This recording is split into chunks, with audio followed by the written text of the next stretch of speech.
నమస్తే. Welcome to Suman TV. చాలా మందికి బ్రెస్ట్ పెయిన్ వచ్చినా, లేకపోతే బ్రెస్ట్‌లో ఏవన్నా చిన్నపాటి గడ్డలు గాని తగిలినట్లయితే వెంటనే పానిక్ అయిపోతూ ఉంటారు. కంగారు పడిపోయి నాకు ఏమైనా క్యాన్సర్ గడ్డలు వచ్చాయేమోనని భయపడుతూ ఉంటారు. నిజానికి బ్రెస్ట్‌లో ఉన్న గడ్డలన్నీ కూడా క్యాన్సర్ గడ్డలే అవ్వాల్సిన అవసరం లేదు. కొవ్వు గడ్డలు కూడా ఉండొచ్చు. అయితే ఈ కొవ్వు గడ్డల వల్ల ఏమైనా అనర్థాలు వాటిల్లే అవకాశం ఉంటుందా? అయి కూడా అసలు ఆ పెయిన్‌ని క్రియేట్ చేస్తాయా? అవి తీయించాల్సిన అవసరం అసలు ఎంతవరకు ఉంటుంది? ఈ విషయాలపై అవగాహన కల్పించేందుకు మనతో పాటు ఉన్నారు డాక్టర్ దయాన సాయి లక్ష్మి గారు, oncologist from Apollo cancer centre, Jubilee hills. Hello ma'am. Hi. Ma'am so ఈ ప్రతి ఒక్క విషయాన్ని అందరికీ అవగాహన కల్పించాల్సిన అవసరం ఇప్పుడు చాలా ఎక్కువవుతుంది. ఎందుకనంటే అందరికీ కూడా ఇంతకు ముందంటే క్యాన్సర్ అంటే ఏ బ్లడ్ క్యాన్సర్ ఇట్లాంటివి ఉండేవి. ఇప్పుడు ప్రతి ఒక్క అవయవానికి క్యాన్సర్ అనేది మనం చూస్తూ వస్తున్నాం. అయితే స్పెషల్లీ లేడీస్‌లోనే ఎక్కువ శాతం మనము బ్రెస్ట్ క్యాన్సర్స్ చూస్తున్నాం కాబట్టి అందరూ కూడా చిన్నపాటి గడ్డలు తగిలినా కూడా ఇది క్యాన్సర్ ఏమోనని భయపడుతూ ఉన్నారు. కొవ్వు గడ్డలనేవి ఎందుకు ఏర్పడతాయి అసలు? రొమ్ములో 90-95% కొవ్వే ఉంటుంది. 5% పాలివ్వడానికి ఏం అవసరమో milk tubes, milk glands, nipple అవి ఉంటాయి. సో, రొమ్ము ఆహ్, the purpose is to feed. ఒక బేబీ పుట్టిన తర్వాత బేబీని ఫీడ్ చేయటానికి మనకి రొమ్ము అవసరం. సో, ఆల్ మ్యామల్స్ మనుషులు, జంతువులు ఏవైతే బిడ్డకి జన్మనిస్తాయో పాలివ్వడానికి ఉండాల్సిన ఆర్గన్ రొమ్ము. పాలివ్వడానికి మనకి కావాల్సింది పాల గ్లాండ్స్, మిల్క్ గ్లాండ్స్ అంటాము. Milk tubes and nipple. So, ఈ milk glands, milk tubes, nipple ఇవి సాలెపురుగు స్పైడర్ వెబ్ అంటాం హ్మ్. చూడండి. హ్మ్. అలా హ్మ్. పల్చగా ఉంటాయి. వాటికి పెద్దగా సైజు, షేప్ ఏమీ ఉండదు. ఇట్స్ హ్మ్. వెరీ ఫ్లాట్, సింపుల్ చాలా సన్నగా తీగల్లాగా ఉంటాయి మిల్క్ డక్ట్స్. సో, హుహు. వాటికి స్పేస్ ఎక్కువ అవసరం లేదు. బట్ ఒక అమ్మాయి పెద్దదవుతున్నప్పుడు, తను ప్రెగ్నెన్సీకి రెడీ అయ్యే ఏజ్ రీచ్ అవుతున్నప్పుడు రొమ్ములో కొవ్వు పేరుకుంటూ వస్తుంది.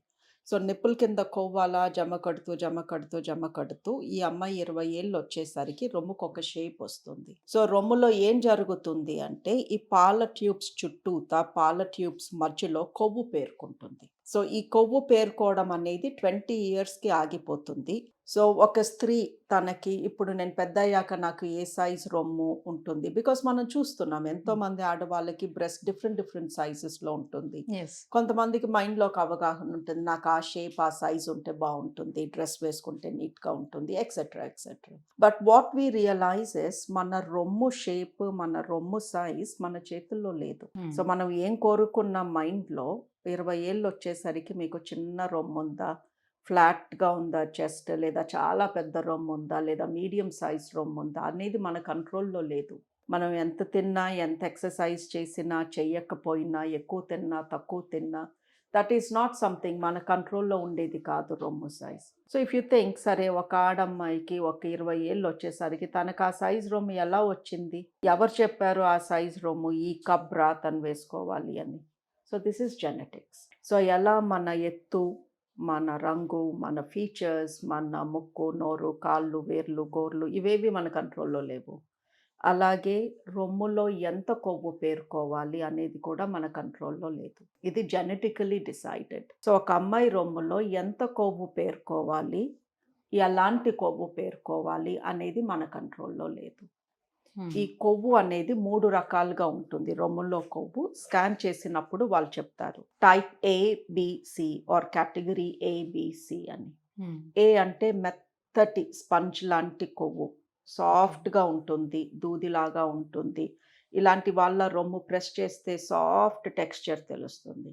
కేటగరీ బి అంటే కొంచెం గరుగ్గా ఉంది, కొంచెం సాఫ్ట్‌గా ఉంది. మధ్య రకంగా ఉంది. తేనె తుట్టులాగా.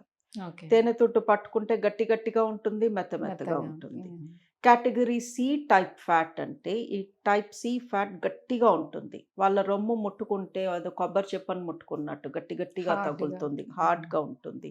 సో, యూజువల్లీ ఇలాంటి వాళ్ళకి రొమ్ము వాల్యూమ్ తక్కువ ఉంటుంది. అంటే they are relatively small size breast ఉంటుంది. కొవ్వు గట్టిగా ఉంటుంది. ఓహో!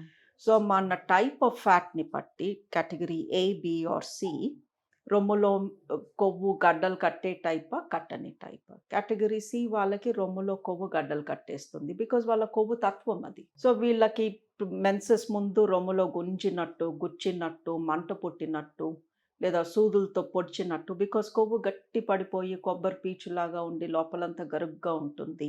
నిప్పుల దగ్గర ఇచ్చింగ్ సెన్సేషన్ వస్తుంది. టైప్ బి ఫ్యాట్ ఉన్న వాళ్ళకి పీరియడ్స్ ముందు నొప్పి ఉంటుంది. ముట్టుకుంటే కొంచెం గట్టి గట్టిగా గడ్డలు గడ్డల్లాగా తగులుతుంది. టైప్ ఏ ఫ్యాట్ ఉన్న వాళ్ళకి రొమ్ము బరువెక్కినట్టు ఉంటుంది పీరియడ్స్ ముందు. బికాజ్ హార్మోన్స్ రిలీజ్ అవుతాయి. బ్రెస్ట్‌కి హార్మోన్ చాలా ఇష్టం. సో, హార్మోన్‌ని పీల్చుకొని కొంచెం ఉబ్బుతుంది. సో, హెవీగా ఉంటుంది కానీ కొవ్వు సాఫ్ట్‌గా ఉండటం మూలంగా నొప్పి పెద్దగా ఉండదు. సో, మనకి ఎలాంటి కొవ్వుందో దాన్ని బట్టి ఈ కొవ్వు గడ్డలనేవి ఉంటాయా లేదా అనేది.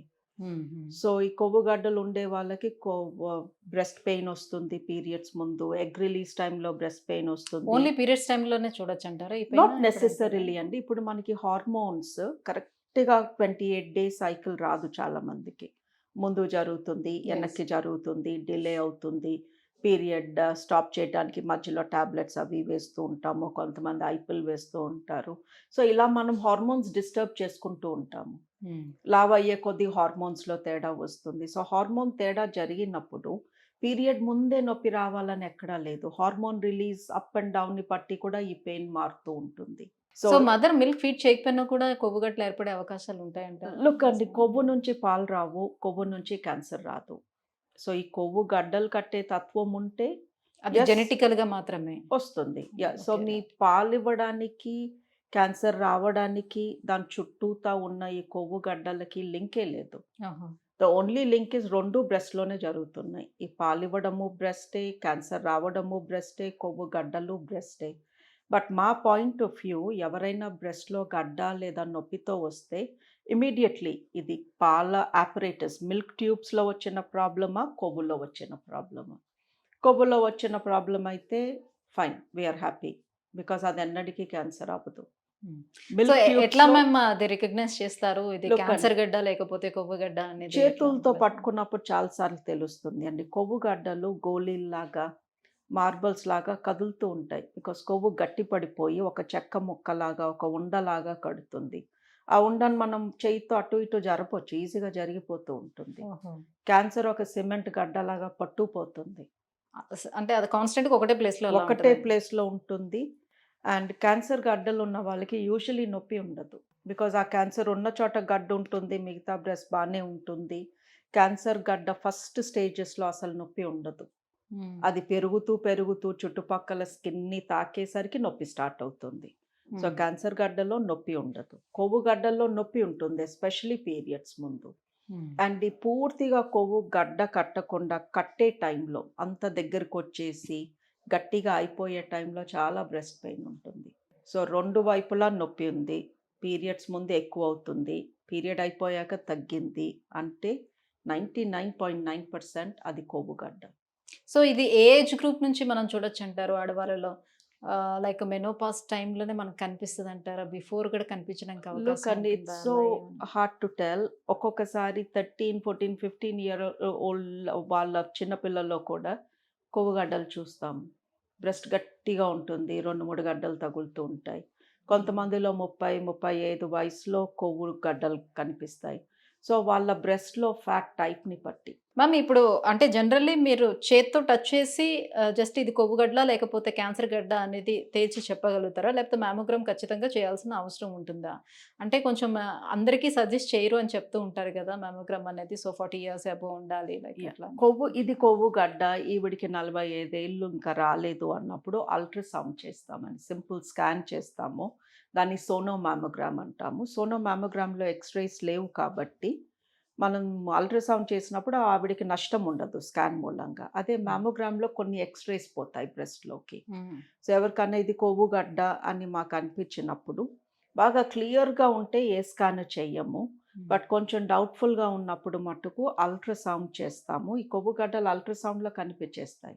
సో వీటిని తీయించుకోవాల్సిన అవసరం ఎంతవరకు ఉంటుంది మ్యామ్? సో మీ దగ్గరికి చాలా మంది పేషెంట్స్ వస్తూ ఉండొచ్చు కదా! సో కొవ్వు గడ్డలని మీరు చెప్పిన తర్వాత కూడా అంత పెద్ద ప్రమాదం ఏమి ఉండదు. లీవ్ ఇట్ అని వదిలిపెట్టమన్నా కూడా. సో చాలా మందికి ఆ భయమైతే లోపల ఉంటుంది కాబట్టి, సో దీన్ని తీయించుకోవాల్సిన అవసరం ఎంతవరకు ఉంటుంది?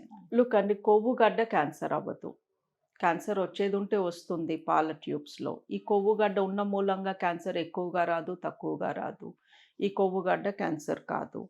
ఈ కొవ్వుగడ్డ తీపిచ్చుకుంటే మళ్ళీ రాకుండా ఉంటుందా అంటే గ్యారంటీ లేదు. బికాస్ హుహు. రొమ్ములో ఇంకా బోలెడంత కొవ్వు ఉంది. ఆ మిగతా కొవ్వు ఎప్పుడైనా గడ్డ కట్టొచ్చు.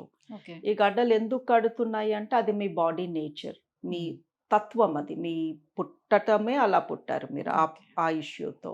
హ్మ్. సో, మరి ఎలా గ్యారంటీ ఇస్తాము ఇంకా కొత్తయి రావు, ఇంకోటి రాదు, ఇంకో 2, 3 రావు అని. హ్మ్. సో, యూజువల్లీ మాకు కాన్ఫిడెంట్‌గా ఇది కొవ్వు గడ్డ, దీంతో ఏమీ ఇష్యూస్ ఉండవు అన్నప్పుడు ఆపరేషన్ వద్దనే చెప్తాము. బట్ కొంతమందికి మరీ పెద్దగా ఉంటుంది. ఒక రొమ్ము పెద్దగా, ఒక రొమ్ము చిన్నగా ఉంటుంది గడ్డ మూలంగా. హ్మ్. దెన్ వి కెన్ ఆపరేషన్ అన్నా చేసి తీయొచ్చు. లేదా మైక్రోవేవ్స్ పంపి దాన్ని కరిగించేయొచ్చు. హుహు. బట్ బికాస్ దీంతో ఇష్యూస్ ఉండవు. ఇది మళ్ళీ వచ్చే ఛాన్స్ ఉంది అన్నప్పుడు యూజువల్లీ దాన్ని ఆపరేషన్ అవాయిడ్ చేయడానికే ట్రై చేస్తాము. Thank you so much ma'am. So, బ్రెస్ట్‌లో ఉన్నటువంటి క్యాన్సర్ గడ్డలకి, కొవ్వు గడ్డలకి అసలు డిఫరెన్స్ ఎట్లా మనం రికగ్నైజ్ చేయాల్సిన అవసరం ఉంటుంది. సో, దీనివల్ల ఎలాంటి ఇష్యూస్ ఉండవు అని ఇంత క్లారిటీగా తెలియజేసినందుకు thank you so much. Thank you.